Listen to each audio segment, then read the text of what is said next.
There. Let's head overseas, and the immigration debate is dominating events in the UK again, where the Telegraph is reporting that thousands of migrants have been given visas despite failing an English language test. Let's catch up again with News Corp Europe correspondent and Sky News contributor Sophie Elsworth. Thanks for joining us, Sophie. These issues just won't go away for the Starmer government, will they?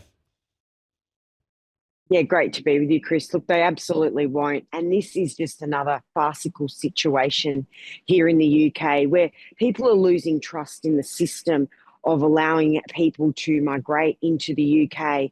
And there definitely has been, widely spoken here in the UK, Chris, where there's an integration problem. Obviously, speaking English is critical to people assimilating into society here. And the fact that these tests are coming back with the wrong results opens up a giant can of worms for the government yet again with their failure to handle migration issues here correctly. Now, you're outside number 10 there a bit early in the morning for the PM to be up and about. Look, he might be having scrambled eggs on toast because he's meeting with the Ukrainian President Volodymyr Zelensky today, also the French President and the German Chancellor, Chris, to obviously continue to discuss the issue of the war in Ukraine. He's really led the way, Sakia, with the coalition of the willing. And today is another important meeting with these world leaders. But we know there were those drone and missile attacks in Ukraine by Russia over the last few days. So it appears that this war is far from over, Chris.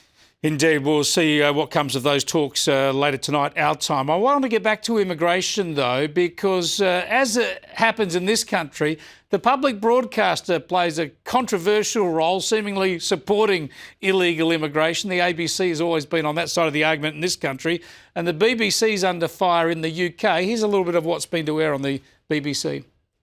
We have some men in the audience who came over on small boats and are former asylum seekers. I was a refugee and I passed many interviews in different countries. I mean, these are real people. That would be someone like you. If Nigel Farage is our next Prime Minister, and that's obviously what we're working to deliver, if you're in this country illegally, you will be deported back to the country from which you came. Yeah, the BBC with some illegal immigrants in the audience. It's redolent of a Q&A stack in the ABC here, and it's an all-in attack aimed at Nigel Farage and reform, Sophie. It does indeed, Chris. Look, just from that clip there, you almost feel like you are watching ABC's Q&A, but there's been a lot of outrage over this, that these illegal migrants were planted deliberately in the audience so that the British public would sympathise with their case and, argue that it is okay for illegal migrants to be here in the UK. A very controversial move. But look, Chris, the hits on Nigel Farage, the Reform UK leader, they just keep on coming. They will not stop trying to attack him. And this is one of his policies he's been very strong on, that if you're an illegal migrant, you came here over the channel, through the channel illegally, you will be tossed out of the country if he is the next Prime Minister.